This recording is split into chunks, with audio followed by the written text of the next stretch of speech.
வீட்டு வாடகை விதிமுறைகள் சட்டம் 2025 வாடகைக்கு குடியேறுவோர் மற்றும் வீடுகளை வாடகைக்கு விடுவோருக்கு புதிய விதிமுறைகள் வகுக்கப்பட்டுள்ளன.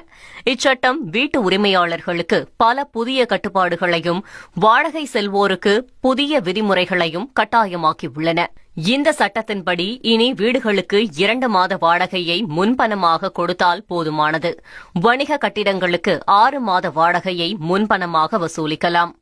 வீட்டை வாடகைக்கு விட்டால் அந்த ஒப்பந்தத்தை உரிமையாளர் 2 மாதங்களுக்குள் பதிவு செய்திருக்க வேண்டும். இல்லையென்றால் 5000 ரூபாய் வரை அபராதம் விதிக்கப்படும். ஆதார் அடிப்படையில் மின்னணு சரிபார்ப்பு முறையில் ஒப்பந்தங்களை பதிவு செய்ய வேண்டும். கைப்பட எழுதி கையெழுத்திடக்கூடாது.